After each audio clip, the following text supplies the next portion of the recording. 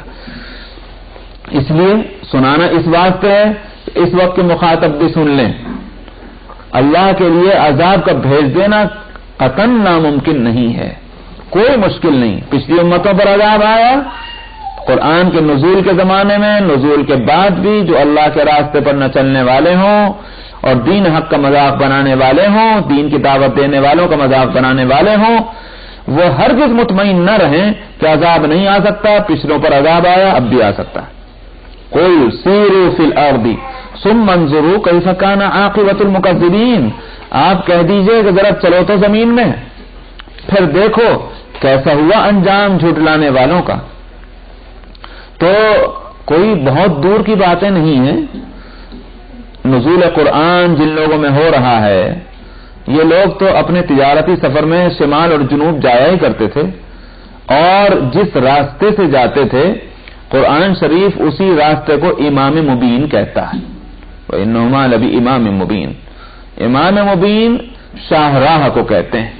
تو ایک شاہراہ جو یمن سے چلتی تھی اور جدہ اور مکہ کے درمیان کو ہوتی ہوئی گزرتی تھی، شمال کو جاتی تھی، نارتھ کو، اور وہاں اسی شاہراہ پر چلنے والے لوگ ان کے راستے میں پڑتے تھے، یوں کہیے کہ مدین، جو قوم شعیب کے آبادیاں تھیں، قوم سمود کی آبادیاں تھیں، اس سے اوپر اور نارتھ میں چلے جائیں تو قوم لوط کی آبادیاں تھیں۔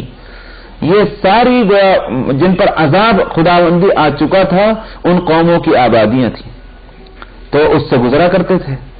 فسیروا فی الارض ثم انظروا کیف کان عاقبۃ المکذبین، کیسے جھٹلانے والوں کا انجام ہوا تم دیکھو چل کر کے۔ تم تو چلا کرتے ہو، دیکھا کرتے ہو کہ اہل مکہ قوم سمود کی آبادیوں کو دیکھتے تھے، آج تک وہ آبادیاں موجود ہیں، آج بھی موجود ہیں وہ آبادیاں، پہاڑوں کے اندر کھود کھود کر جنہوں نے گھر بنائے تو سب کچھ مٹ گیا، مگر وہ گھر آج بھی موجود ہیں۔ ان گھروں کو دیکھا جا سکتا ہے جن پر اللہ کا عذاب آیا۔ قوم لوط پر جس جگہ عذاب آیا وہ سمندر بن چکی ہے، وہ جگہ بحیرہ لوط، ایک چھوٹا سا ایک یوں کہیے کہ سمندر ہے، وہ 500 میٹر گہرائی میں اس زمین کو دھسایا گیا، فضا میں سے اوپر اٹھا کر کے اس زمین کو اس طرح سے گرایا گیا۔ وہ سمندر کا وہ ٹکڑا آج بھی موجود ہے، اور آثار قدیمہ کے ماہرین نے کھدائی کر کے قوم لوط کی آبادیوں کے کچھ نشانات ابھی پتہ چلائے ہیں، اور ان کی بچی کچی چیزیں ان کو ہاتھ لگی ہیں۔ تو یہ ان کی سیر کرو، دیکھو اللہ کا عذاب کس طرح سے آیا ان جگہوں میں۔ نبی کریم صلی اللہ علیہ وسلم کا کسی سفر میں گزر ہوا ان آبادیوں سے، قوم سمود کی آبادیوں سے، تو آپ نے فرمایا کہ یہ ہے وہ کنواں جس کنویں سے وہ اونٹنی پانی پیا کرتی تھی، جو اونٹنی حضرت صالح علیہ السلام کے زمانے میں قدرت خداوندی سے جو ظہور میں آئی۔ تو وہ اونٹنی جو ہے جس کا واقعہ کہ پانی پیے گی ایک دن یہ اور ایک دن دوسروں کی اونٹ، وہ کنواں آپ نے بتلایا، یہ تھا وہ کنواں۔ وہ بستیاں دیکھی صحابہ نے، اور آپ نے فرمایا کہ اس جگہ سے جلدی سے گزر جاؤ، یہ جگہ ٹھہرنے کی نہیں ہے، یہاں اللہ کا عذاب آ چکا ہے پہلے۔ تو ایسی جگہوں سے آپ گزرا کرتے تھے استغفار کرتے ہوئے، اللہ کا ذکر کرتے ہوئے اور تیز تیز قدم اٹھاتے ہوئے، فرمایا کرتے تھے کہ اس جگہ نہ ٹھہرو، یہاں اللہ کا عذاب آ چکا، تو اس لیے اللہ کے عذاب کو یاد کرو۔ تو حاصل یہ ہے کہ یہ کوئی بہت دور کے علاقے نہیں ہیں اہل مکہ کے لیے، ان کو دیکھو کیسے اللہ کا عذاب آیا، جھٹلانے والوں کا کیا انجام ہوا۔ قل لمن ما فی السماوات والارض قل للہ، آپ پوچھئے کہ کس کے لیے ہے جو کچھ ہے زمین میں اور آسمان میں، آسمانوں کے اندر زمین میں جو کچھ ہے کس کی ملکیت ہے؟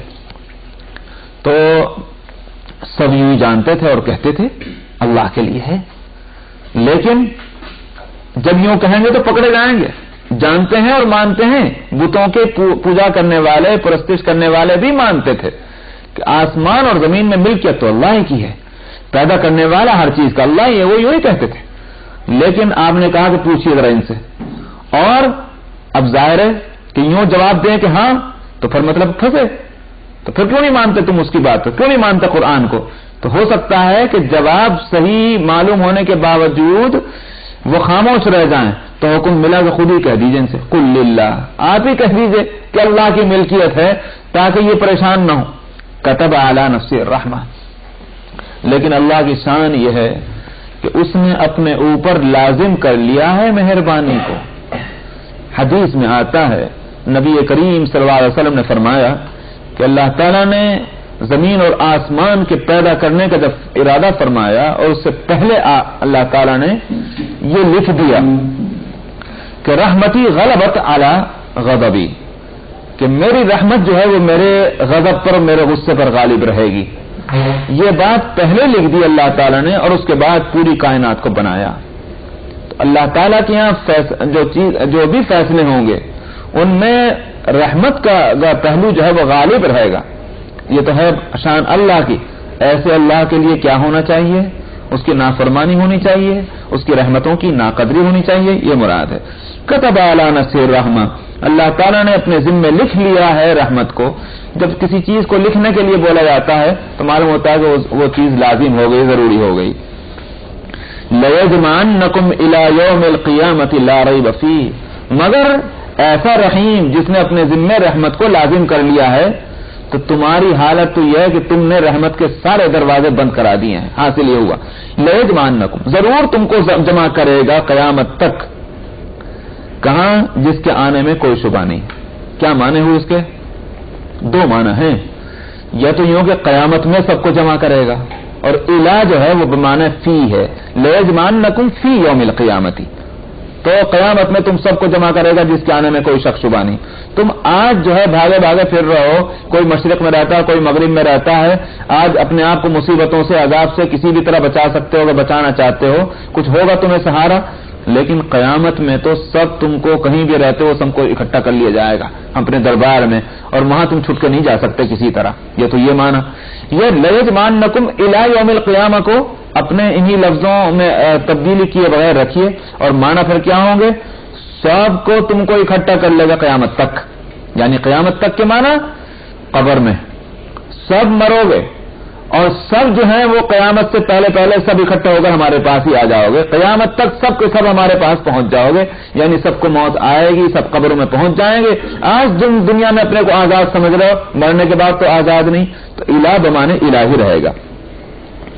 الذین خسروا انفسهم فهم لا یؤمنون، جنہوں نے نقصان میں ڈال دیا ہے اپنے آپ کو، وہ ایمان لائیں گے نہیں.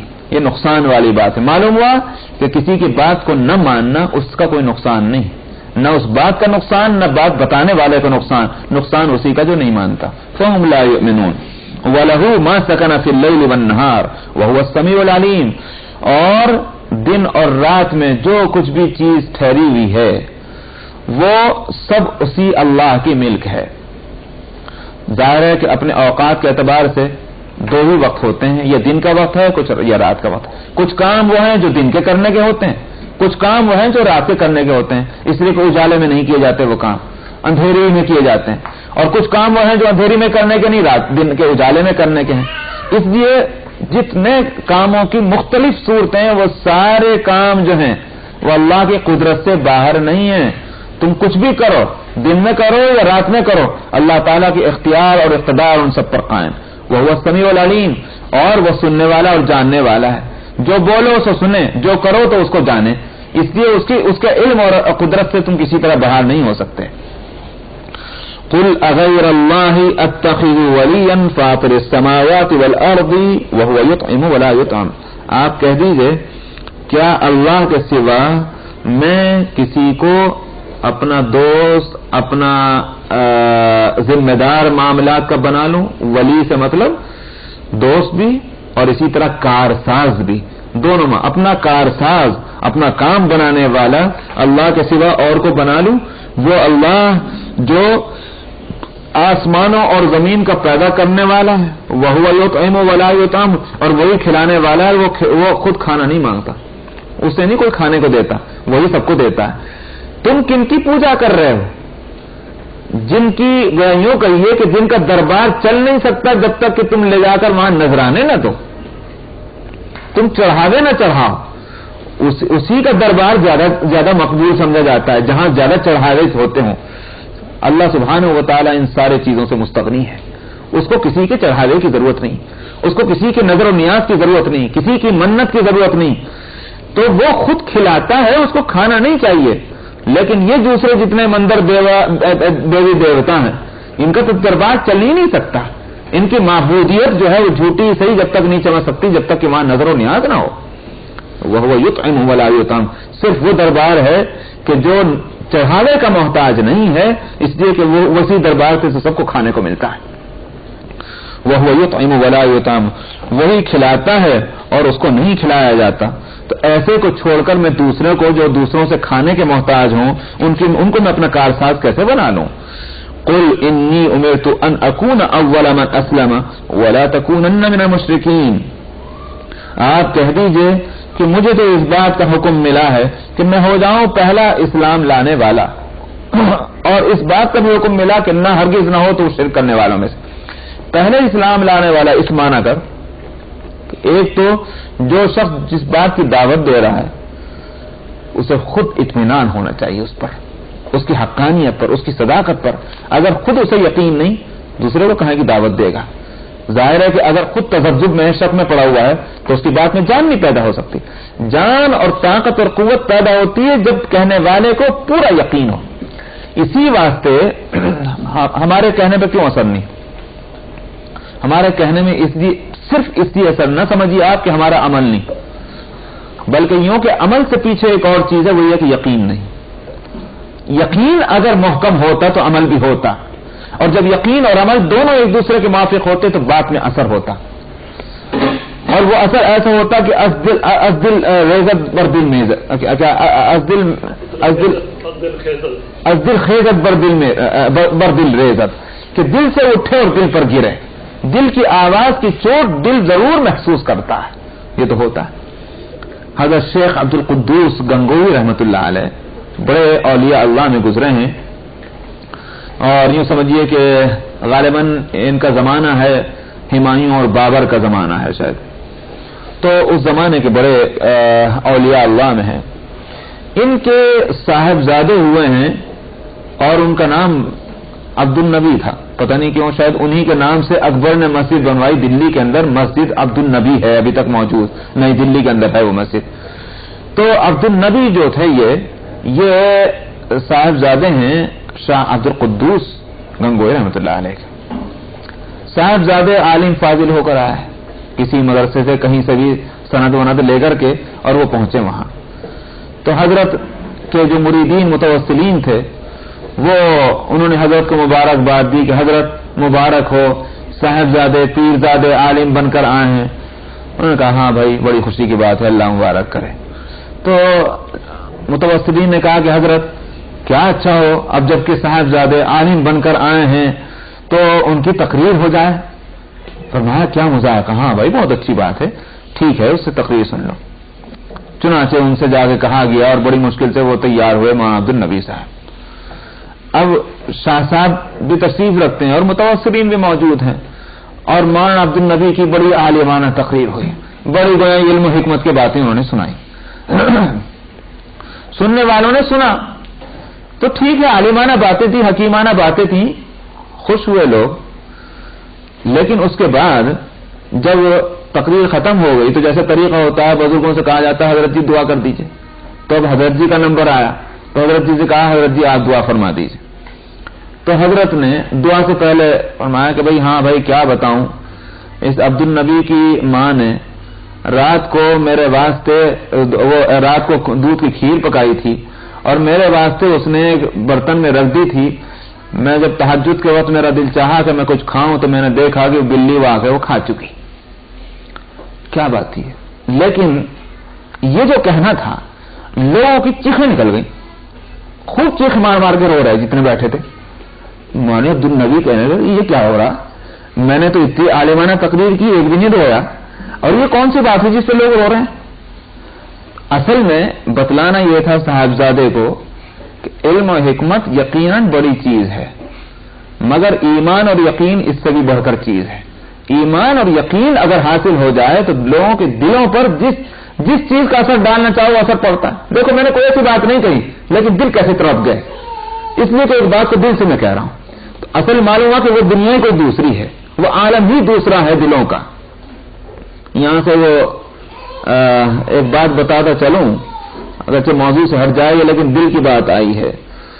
بعض لوگ سوال کیا کرتے ہیں کہ صاحب خیالات کا تعلق دل سے ہے یا زندگی کا تعلق دل سے ہے یا دماغ سے؟ اب اشکال کیوں پیش آتا ہے؟ کہنے کا سائنٹسٹ جو ہے تو دماغ کو مرکز مانتے ہیں، دل کو تو کوئی نہیں مانتا. یہ سوال کیا کرتے ہیں. اصل بات یہ ہے 3 چیزیں ہیں دنیا میں، خوب سمجھ لیجیے. آج جو سوال بعض لوگ یوں کہیے کہ موجودہ جو میڈیکل سائنس ہے یا جس طرح کا بھی سائنس ہے اس کو پڑھنے کے بعد جب یہ سوال کرتے ہیں ان سب کا جواب ہو جائے گا. اس سے 3 چیزیں ہیں، ایک ہے محسوسات اور ایک ہے معقولات اور ایک ہے وجدانیات. 3 الگ چیزیں ہیں. محسوسات جو ان کا اس کے لیے تو اس عالم محسوسات میں تو کام کرنے والے جو